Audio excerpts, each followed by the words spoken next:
Hi, I'm Sean. And I'm Chris. And we're the History Geeks. We're here at Ecot to invite you to join us in the History Geek Club.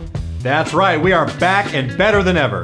This year we'll explore historical sites around Ohio, host live sessions, and have fascinating historical discussions. Like this one at Zoar Village. Check it out! We're coming to you today from Zoar, Ohio, Ohio's largest Civil War reenactment. Sean, did you know that historians have often said that the casualties during the Civil War were somewhere between 650,000 and 700,000 deaths? You know, Stephen, I actually knew that. Sean, what I would like to know is what the difference was. I mean, they were firing single-shot muskets, much like you were, but there were more deaths in the Revolutionary War or the Mexican War. Stephen, there's a couple answers to that. First off is just the number of people that participated in the Civil War. The Union Army alone had over 1 million soldiers. The second part of the answer is that civil wars by nature are just a little more brutal. And finally, technology played a huge role in the number of casualties that occurred during the Civil War. Technology? Yeah, that's right.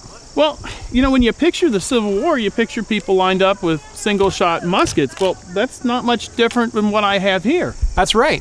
The tactics at the time had men lined up shoulder to shoulder in long battle lines facing each other, and the goal was to get close with this, the bayonet. However, the difference was this, the rifled musket. I still don't really get it. I mean, they're both muzzle loaders, they're both single shot. The only difference that I see here really is smoothbore. What's different about yours? Like you said, yours is a smoothbore, whereas mine is going to be rifled. And rifling is a groove that's cut inside of the barrel.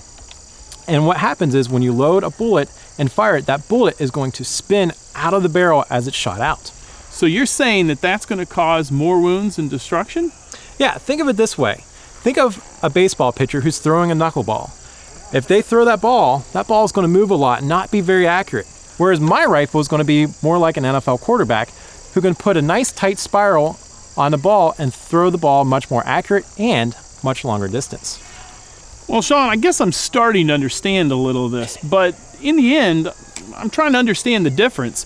I mean, with this, I could hit a target from somewhere between 50 and 100 yards. How does that change with your rifling?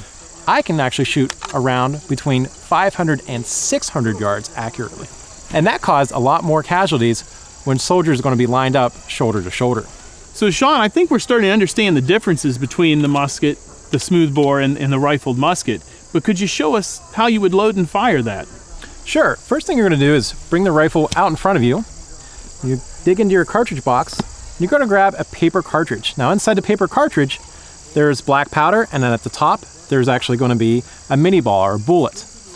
You would take the cartridge, tear it with your front teeth, pour the cartridge down, the powder into the barrel. You would actually put a bullet on top, pull out your ramrod, ram the powder and the bullet down the barrel. You would replace your ramrod. And then you would take a primer cap and put it on. Then you're ready to fire.